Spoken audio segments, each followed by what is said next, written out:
a lot of times I'm asking my teams, whether it's my technology team or any of the functionality teams, how can I support you?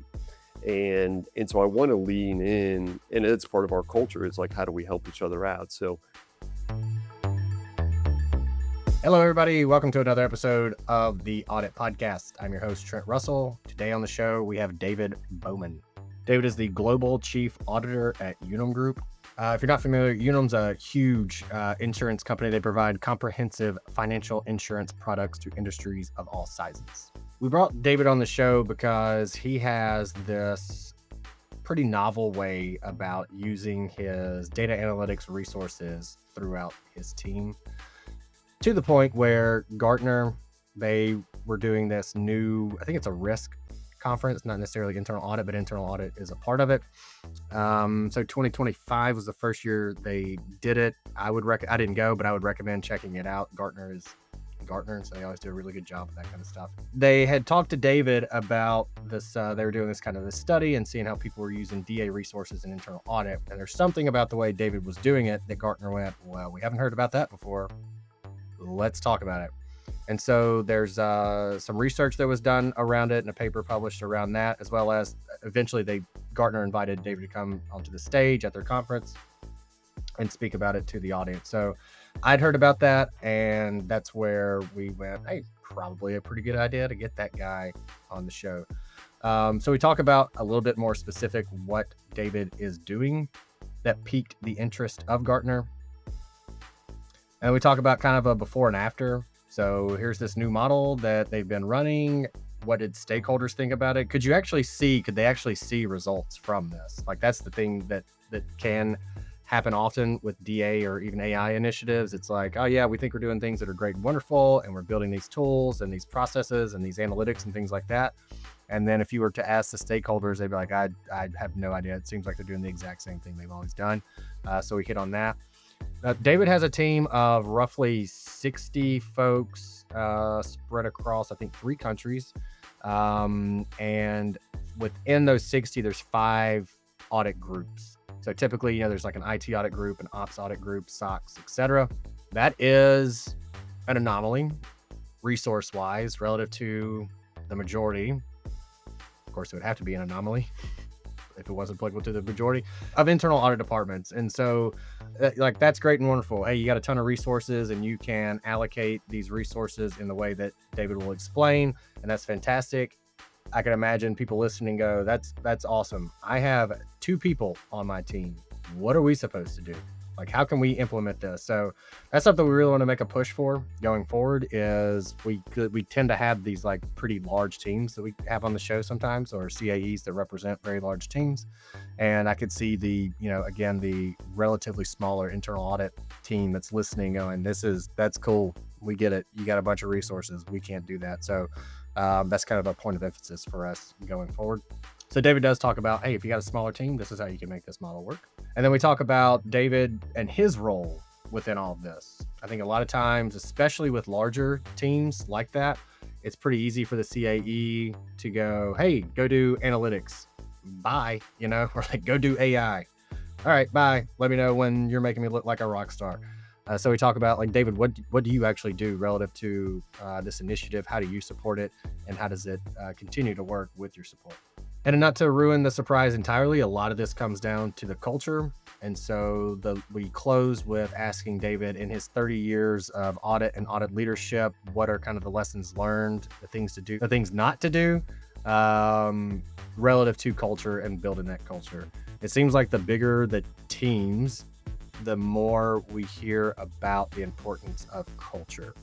That might be a takeaway that we've had over the past, coming up on 6 years of doing this podcast and talking to audit leaders and executives alike. So with that said, here we go.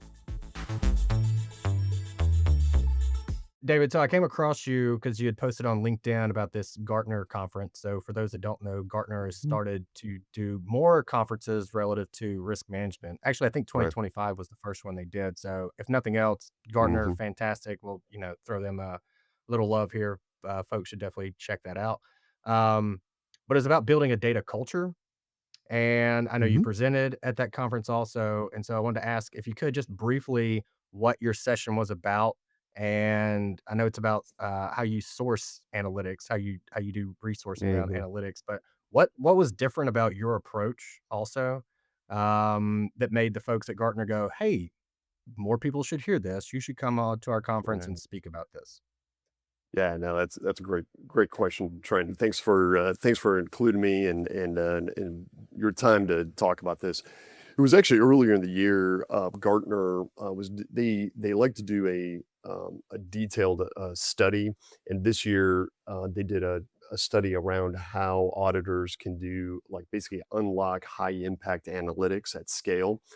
And so Gartner is a great research firm, and as they were going through it, they were interviewing a variety of chief auditors. And in my discussion with them, there was something I said that was really intriguing to them, and it's really around how we source our teams.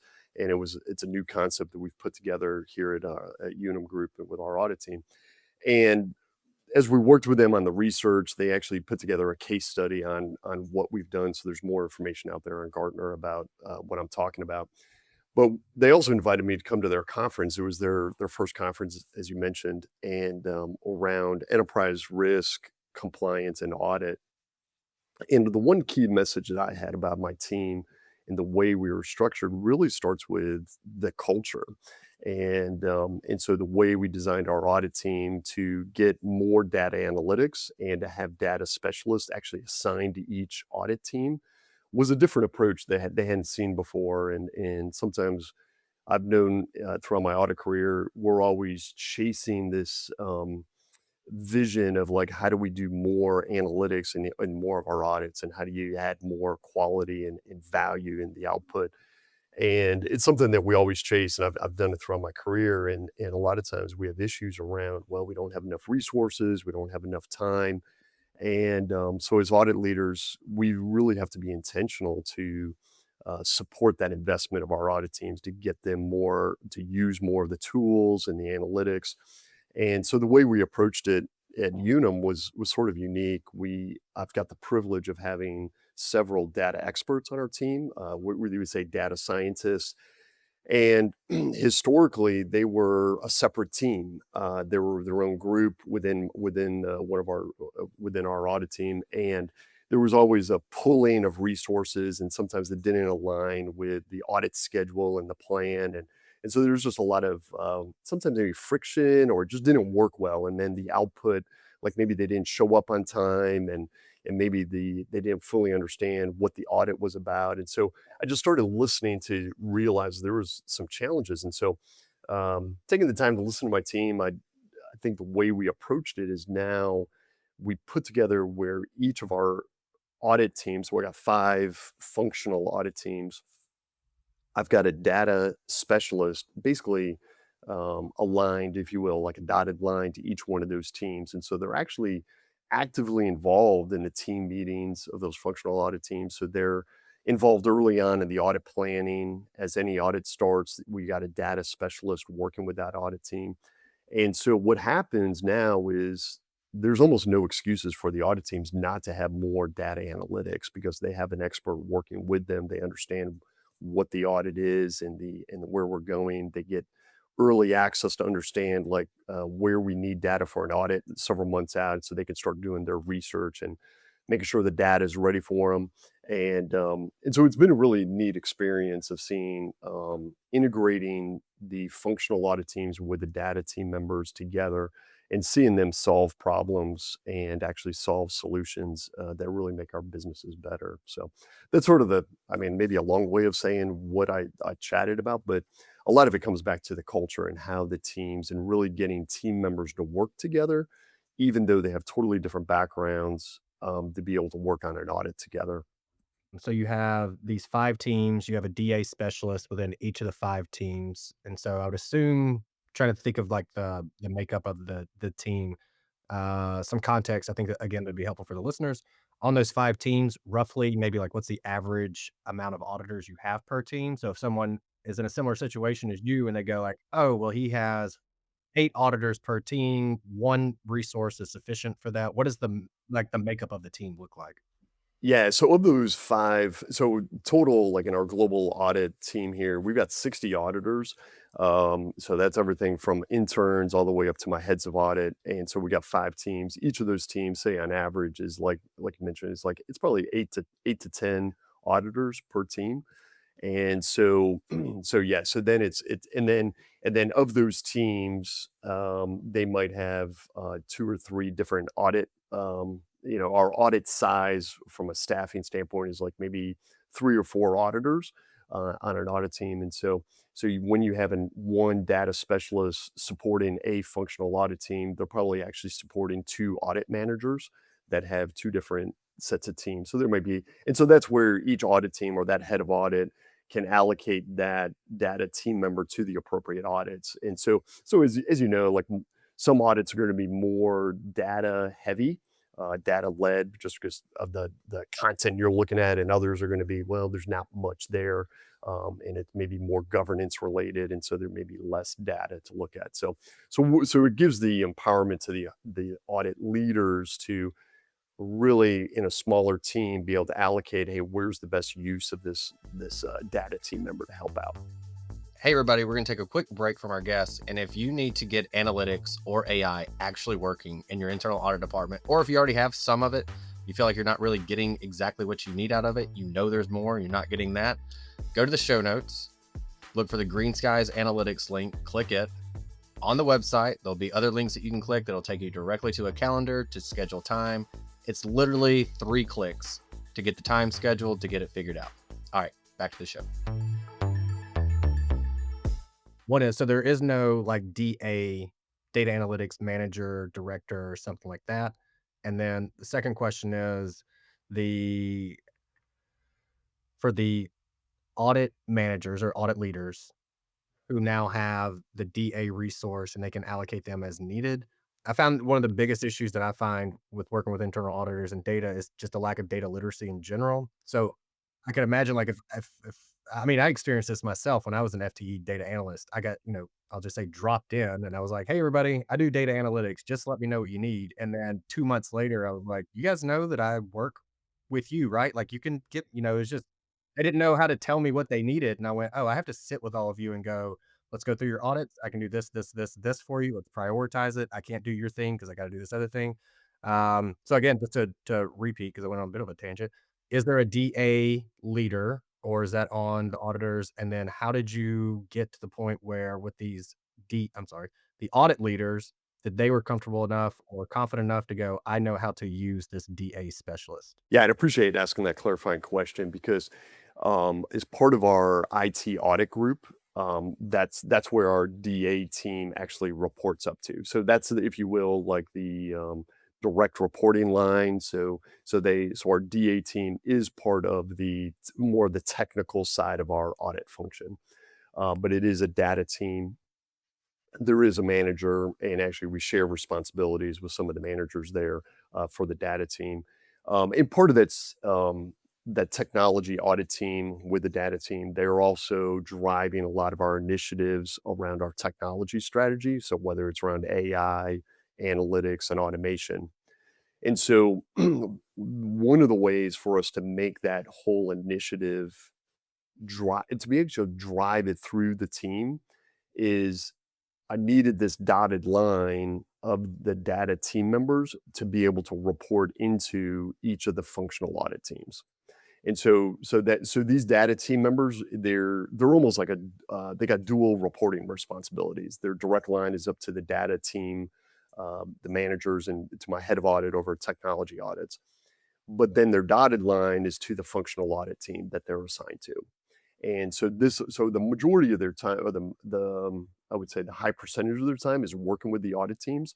And so what they're doing is, as they work with their technology peers and the data team, they're learning. I mean, they'll go to different conferences on data. They'll learn more. I mean, we're going to be rolling out an AI tool across our company, but definitely in our audit group this quarter. And if there's automation, so they're trying to take all of these technology solutions in addition to analytics, bring it to the functional audit team. And then because they're now involved in the functional audit team meetings, they're involved in the audits. They're building a trusted relationship, so that way they're not a stranger walking into an audit team. And so they're there. And what's really been helpful is now we're seeing this. You talk about the learning, and I think at first there was a little bit of like, I think some folks on my team were probably scratching their heads saying, "David, what is this vision you have?" And I don't understand the dotted lines and how this all works. But as we've evolved it and as we've tweaked it a little bit, they're realizing that it's a tremendous amount of value. I'll try to break it down as to like the types of audit work this turns into. So if you have your typical traditional auditor, functional auditor, they're assigned some audit tasks, and they're maybe having to do some low level complexity of some analytics. Maybe they're using Excel and they're trying to compare files, or they're just trying to do some basic formulas and lookup tables and all that, but they get stuck and they're not sure, like, how do I do this?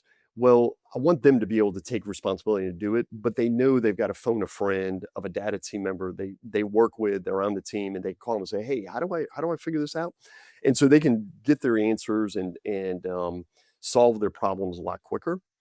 So I call that like a tier one, where the functional audit team member does their own analytics, but they know they have an expert they can call. The second level is more where in the audit plan, and as they're working through an audit project, maybe some of the fieldwork steps, there is some data that we can actually pull, some raw data. We get a bigger population, and based on the risk and how the field work is, the audit manager and the head of audit would assign that step to the data team member. And that data team member is going to use their tools, whether it's Python or whatever, sophisticated analysis they want to do to help the audit team. And so it's really coming up with a full population type testing. And to me, that's where it gets a little heavier. But that data team members involved early on in the planning, maybe sometimes even before the kickoff of the audit, because just the challenges of getting the data, getting it clean, getting it usable. And so that way we can get the timing worked up well. So that way, when they do that field work step, it actually goes in line with the whole audit. And then the third level we have, Trent, is what I would consider it's more of a deep dive, heavy data-led audit. And so these are like 4 or 5 audits we'll do throughout the year, where in the initial audit planning for the whole year or for the 6 months we're looking at, we'll actually identify those audits early on. And those are actually led by our advanced analytics team.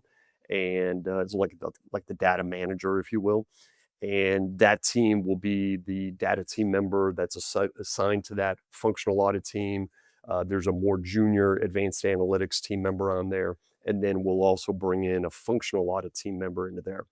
And that level 3 deep audit, data led type audit is really that philosophy was what Gartner really wanted to. They thought that was really interesting, how we're combining the expertise of an advanced analytics, a heavy data scientist, and then the functional audit team together, and we're all working that because now, I mean, as much as you'd like to have one auditor that understands everything about a business or the data, you really need to do it in a team effort.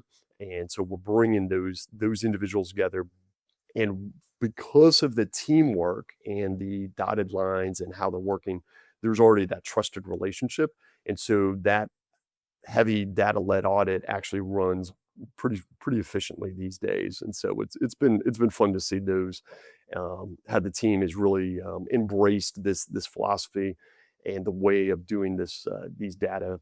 And I see that it's really going to help us with the momentum moving forward as we do more with AI, as we do more with automation, and it really gives more tools for the heads of audit to be able to find, like, they just need an expert to help them I mean, do all this new type of work around data. So I like the support, the tier one that you talked about. Like, hey, I took this. I'm a staff senior, whatever. Not super high on the analytics or tech competency scale, but hey, I took it this far and now I'm stuck.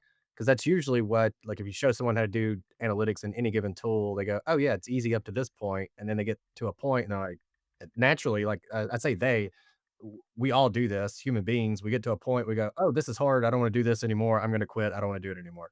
And so to have someone, the phone a friend, like you said, that you can go, hey, I'm stuck on this one thing. Can you, and it just unlocks it for them, is really, really helpful. So I like that. That's how for those that maybe, and we're going to get to this in a bit on, hey, if you don't have a team of 60 in this, Right. sweet DA team and all these resources, Yeah, what can you exactly. do? And Yeah. uh, our advice is definitely, if you get stuck on something, that's where AI is, especially with tech, fantastic to go. I'm stuck at this. Can you help me with the next step? But Yeah. Yeah. all right, I And, appreciate that. and if you don't, yeah, it may be trend. If you don't mind, I'll give you a real life example or a short example of how the DA team and the auditors work together because of that trusted relationship, and they're more involved in the team meetings. I've got one of our functional teams. They shared with me that they actually, in the team meeting, the auditors, the functional auditors, were asking the data team member to say, like, how do you run a Python script, or how do you write this, and how does that work? And so you get this real life learning. And so it wasn't a particular audit, but they were just the curiosity. And so having that data team member to really help out. On the flip side, there was an audit on that same team where there just was no use for data analytics, or deep data. But the data team member said, "You know what? I still want to be on that audit." And I was like, had to tell me, I mean, I was asking the head of audits, like, to help me understand that. And he basically said, is like the data team member wanted to learn more about the audit process. And so even though there wasn't data in there, he wanted to understand more about how we think through the planning and scoping and understanding the risks, and then how that flows into the field work and then into the reporting. And so even though there wasn't any data that we needed to use in that one, it was great to see that even the data team member was learning and expanding there, because he knew that maybe there's going to be another audit. Just to understand how the audit process works, he would be able to add more value on another audit. So that's one of the things to me, that's just a great example of the trusted relationship between our auditors, and you almost get to this real time learning between the team members, organic, if you will. And I think that's really helpful. I think there's a lot of jealous audit leaders listening right now about your situation, what you have going. So let's add Yeah. to their jealousy. Yeah, let's go for it. So you've been doing this for a while. What was the feedback from the team, the audit team, and then what's the feedback? Let's maybe I think we got enough from the audit team. I think we kind of get the feeling there. But what about from stakeholders? Were they like, hey, we noticed a difference in what's going on now? What are you doing? Or what is it? What's the feedback from stakeholders?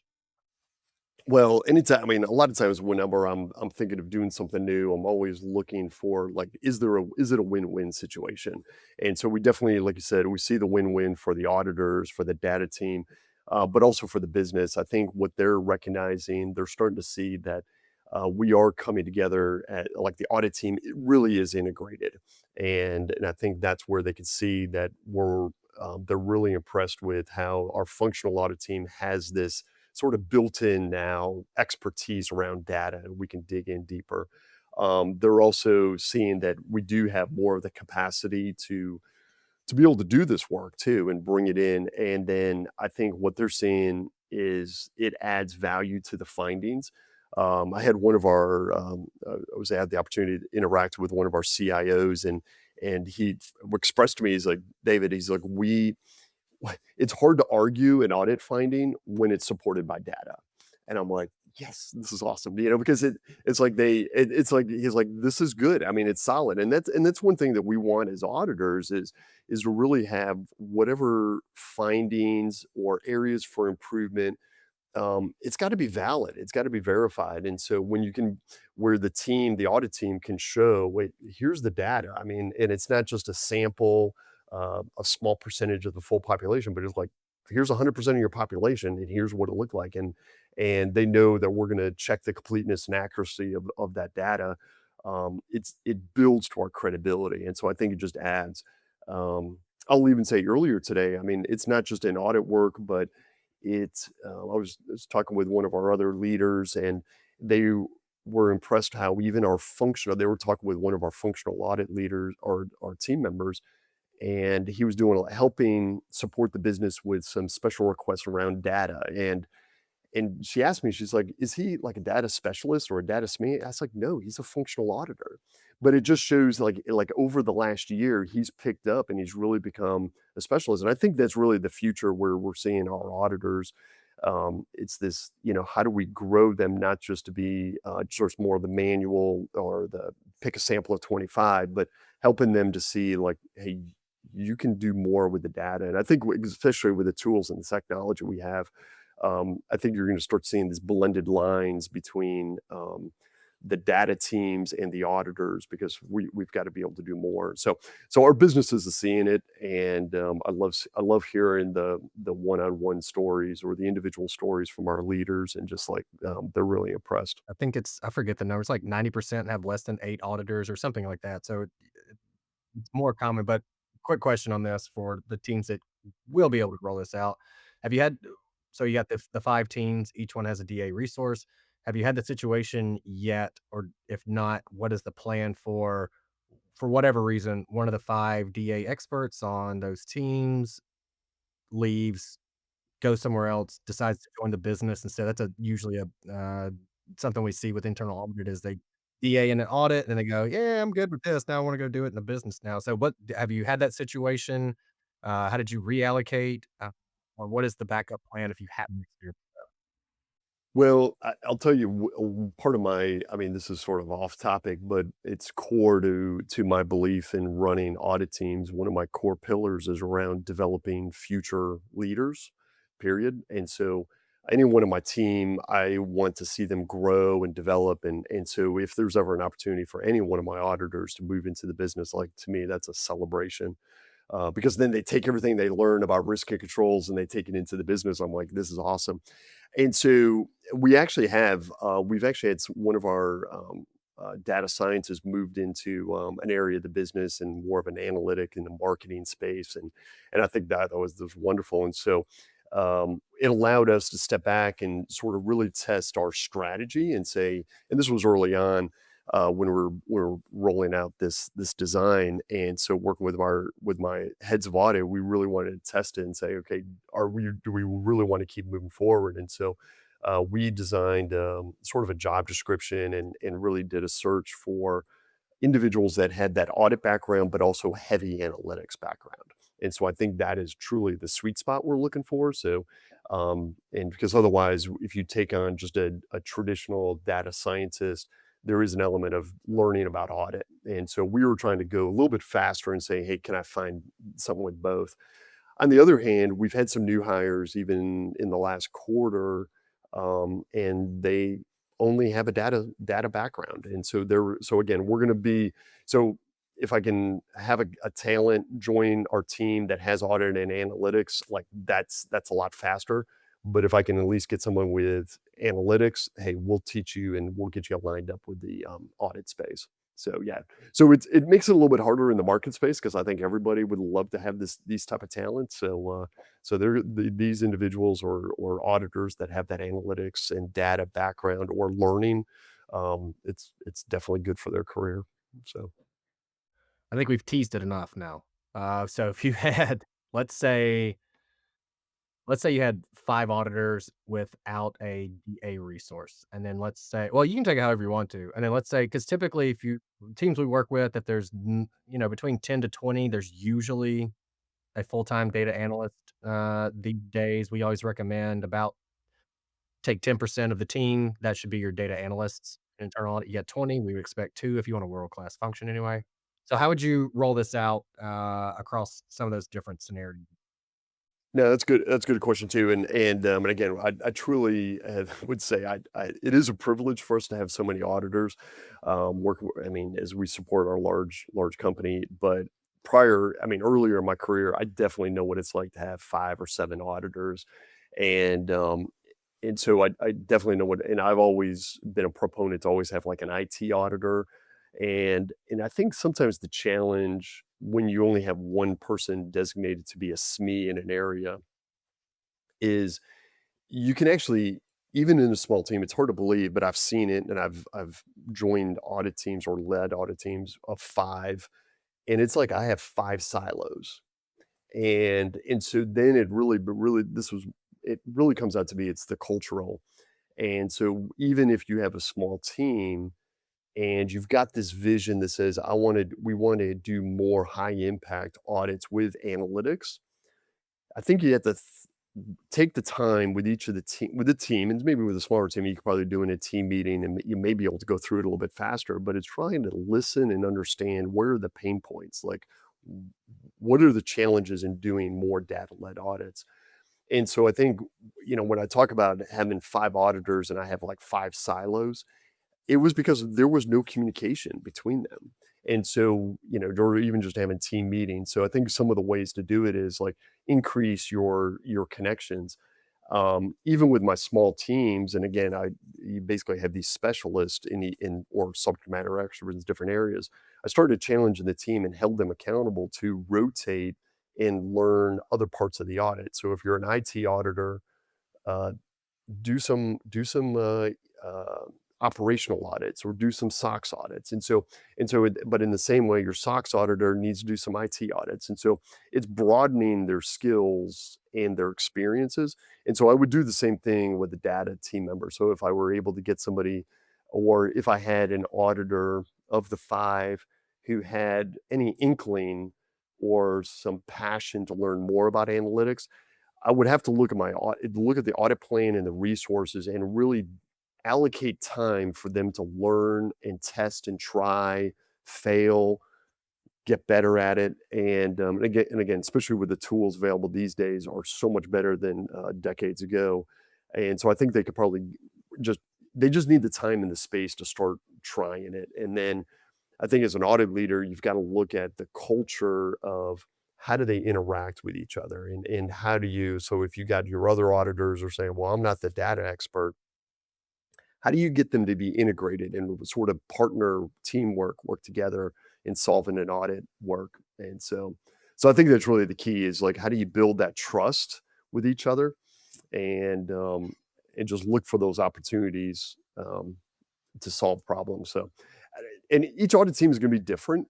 Um, even though we all have the same audit standards, no matter if you're a small audit group or a large, but each audit team has to align with the goals and the vision of the audit committee, and then of management, the culture of the company. So yeah, each audit team will look and feel a little different. At least that's my experience. Um, but I think you try to work with your professionals to say, like, how do we work together as opposed to independently? Does that make sense?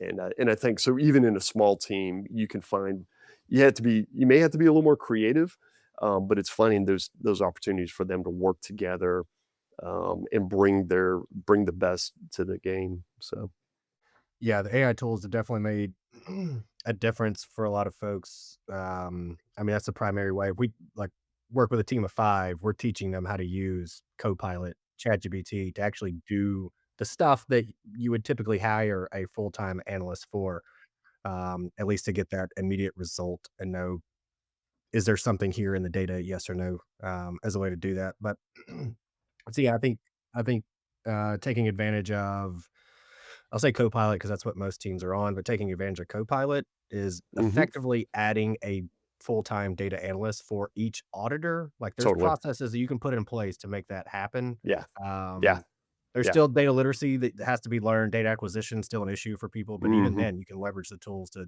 get you're really, really close there. But yeah, um, all right, I don't want to sound offensive. I realize as I, yeah. I was Please. thinking about this might sound offensive.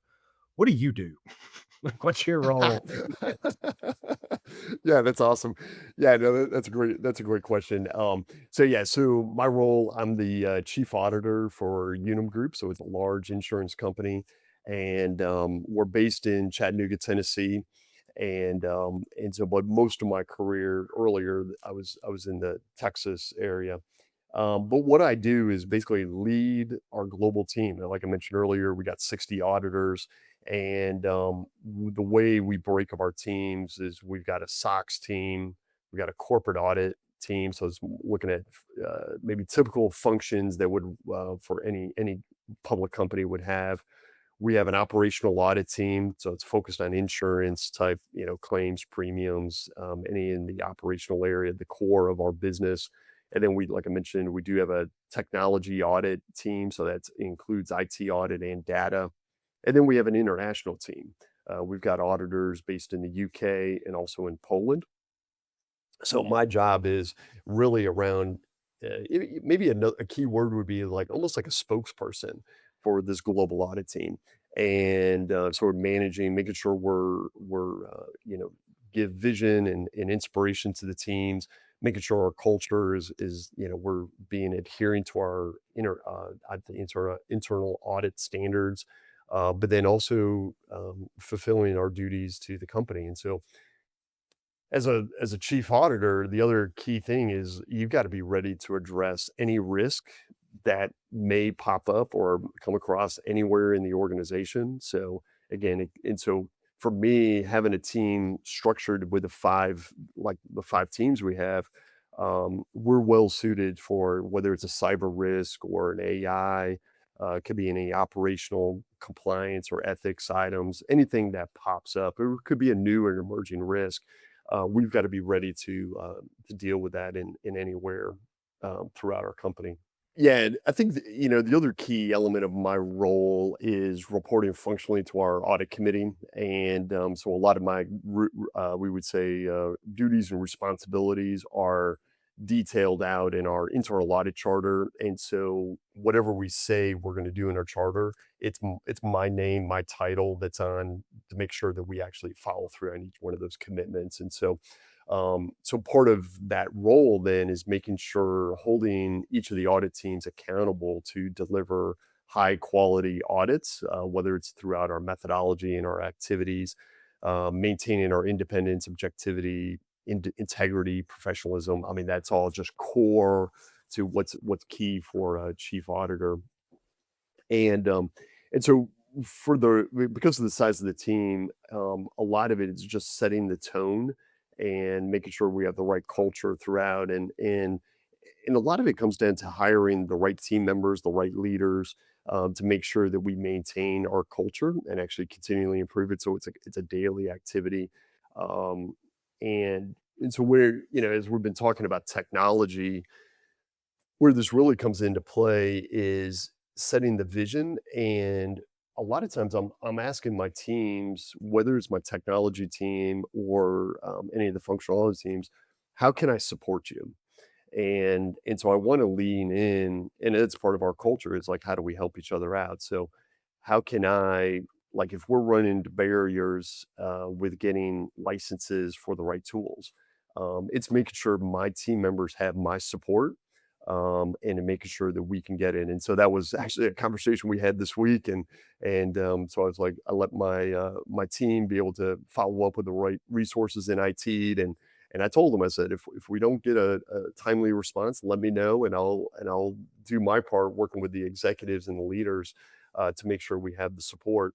And so, which is great. But then I'd even say, Trent, I even go back to like when we're setting our financial budget for department budget, and I'm working with my auditors, and we're understanding what our strategy is. And there is a technology part we want to invest, whether it's in our audit management system, whether it is in the AI tools, whether it's in automation, analytical tools.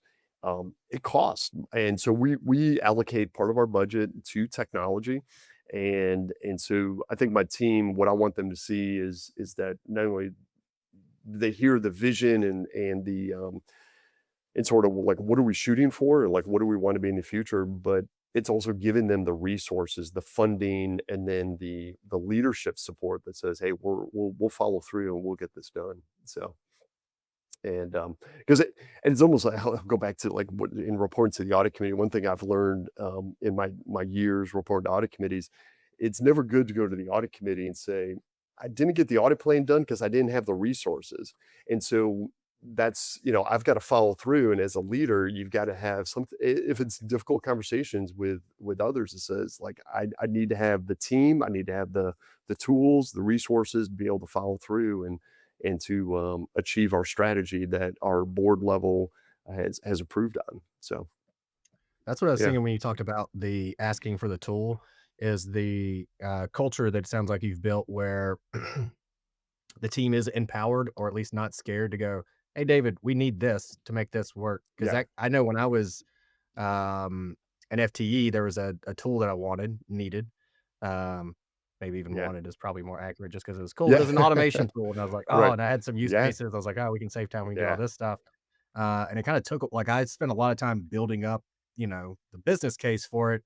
And then ultimately, yeah, I took it to the director, and she was like, "Yeah, of course." Like, yeah, I made it 30 seconds in my Yeah. spiel, and Yeah. she's like, "It's not that big a deal. It's fine." But I was just, I Yeah. didn't know. Yeah. Yeah. So Yeah. You didn't know. Yeah. in the same way that like Hmm. you have to go to the audit committee and ask for resources. I thought where you were Yeah. gonna go with that is you go to the audit committee and go, "We didn't do what we said we were gonna do because we don't have enough resources." And they Yeah. go, "Well, David, why didn't you ask for Yeah, more resources?" exactly, exactly. But Yeah, and that's it yeah, can be a tough exactly. I'm conversation. not gonna do that. Yeah, I'm not gonna do that. Yeah. Yeah, and that you're absolutely right, and so it's really, but at the same point, we've gotta be good stewards of the resources Mhm. that are allocated to us in the company, and making sure we do get a good return on that investment, and, so yeah, but it is a working, yeah, relationship there. Yep. What else have you learned in So your 30-ish years? yeah, Lessons learned yeah, on maybe the do's and don'ts of building the type of yeah. culture that you have or that maybe someone else wants to have. Yeah, no, that's good. Yeah, I would say, yeah, what I've learned over my time, and it is interesting when I look back. I think early on in my career, and as you're not, I was doing some extra working with the Big Four, and then moved into internal audit. Sometimes it's just a grind, and sometimes you don't realize what you're learning, and sort of the bigger picture. And now, I guess that's one thing with time is that I've got this privilege of looking back and realizing how important culture really is. And and then part of it from an auditor standpoint is understanding the importance of trust. And then it really gets to like how do you build that trust? And so some of my challenges now, Trent, is how do I take what I've learned throughout my career and pass it on to my auditors and my professionals? And so a lot of that comes through the way that I like to work. And so I would say it's key, like, don't ignore culture. It's always there, whether you like it or not, because culture is really the shared values. It's how we behave, how we work. And sometimes the culture really gets down to what are the behaviors we're willing to tolerate. And so as a leader, it really becomes our responsibility to set the tone, set the culture, and to hold each other accountable to that.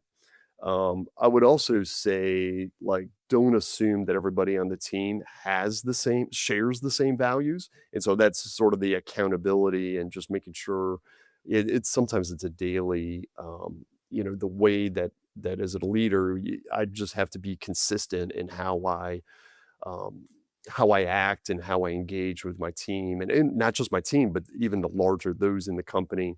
And so really it's making sure it's a healthy culture. And so in in being newer to the company, I mean, I've got 4.5 years now with the company, and I was started leading the team. I realized they didn't know me, and so it gave me an exercise of documenting my principles, my values, and so building trust is was like the cornerstone. And so it's like, how do we show up being credible, being reliable, being consistent? There's another element of like, as auditors, we know no surprises, and I even take that a step further. That's like, hey, that's how we communicate. We need to communicate early and often, not only with each other but also with our stakeholders, and that's one way that we build trust. Another way of building trust is through meeting commitments, and it could be as simple as an auditor who has a task that they're supposed to get done by the end of the day, and if they make that commitment, like, do what you say you're gonna do. And that's the same for me when I go to an audit committee and make a commitment, we're gonna do this audit plan. It's like, we're gonna follow through. And so if we all meet our commitments, we are actually to do it. Another principle is like around being a problem solver and just bringing ideas and solutions, being open. Asking questions is another great way. I've found a lot of times as auditors, we ask a lot of questions, and as I look back at my career, a lot of times it's the questions we ask that actually drive actions, because the business will understand, like, hey, wait, audit, you're asking this question, you're asking for more data, and I see how you're doing it. Like, why am I not doing that? And so it's like a lot of times our questions can actually add value to the business because it gives them time to stop, ponder, and then recognize they need to do something better. And then one of the core things that I end up leaving with is I've encouraged, I'm starting, and I've been encouraging my teams to leave an area that you're auditing better than when you started.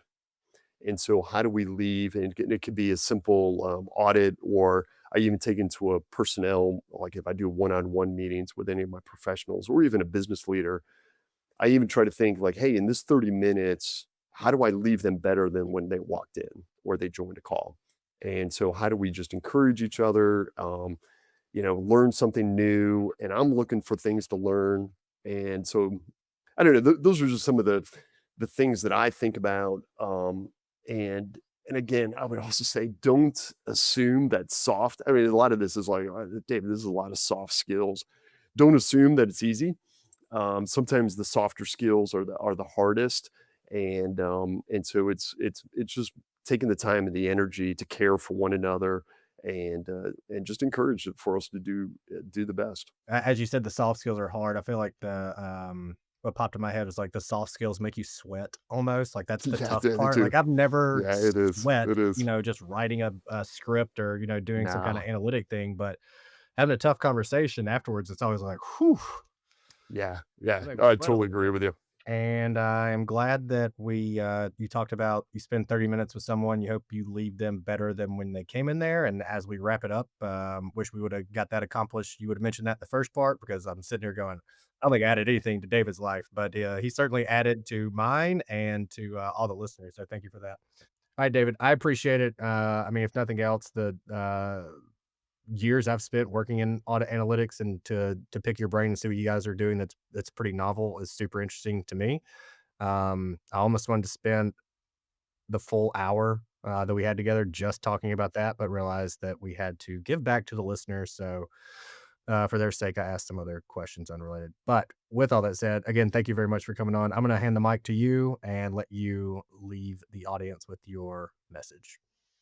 Oh, that's great. Yeah, thanks again, Trent. I appreciate the opportunity to chat with you, and as you can tell, we're passionate. I'm passionate about this topic and developing auditors and even adding in the analytics and the data side of it. And I think one thing I just want to leave is don't underestimate the value of trust. So no matter what part of the audit team you're in, a lot of our role in a company is to build that trust, and because the messages we have can be difficult, and so when we have that credibility is really important. And I really appreciate a couple.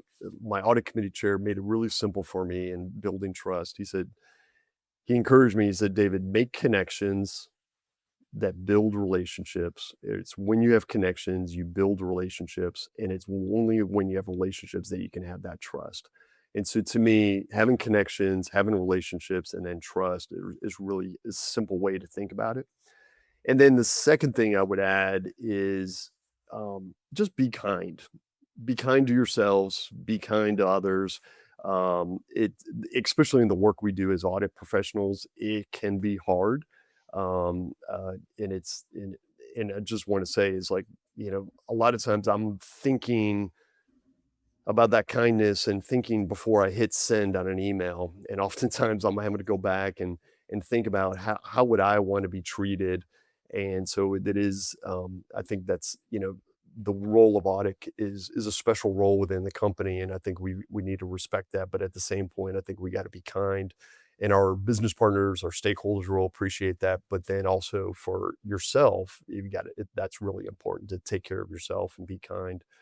And then it's going back to leave it better than when you started. I think, and you can define the it as whatever it might be, whether it is yourself, whether it's others, your team members, it can be your external auditors. Find ways to help each other get better. This is a big journey in life that we're going through, and what a great opportunity we have to work with one another. And so when we can be givers and help each other, I think that's where it really becomes rewarding, and you can see the benefits of it. So, but thanks again. I do appreciate the opportunity to be here, and look forward to connecting with you in the future.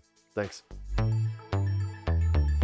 Hey everyone, thank you very much for listening to this episode of the Audit Podcast. Whatever platform you're listening on right now, I'm sure there's a subscribe button somewhere, so please hit the subscribe button there. If you're listening through iTunes or Spotify, feel free to go give us that 5-star rating. It only took me about 16 seconds to give myself a 5-star review, and it really helps to get future guests to come on the show, so we'd really appreciate that. Lastly, be sure to check out the show notes and follow us on all our social media channels on Instagram, on LinkedIn, and on TikTok.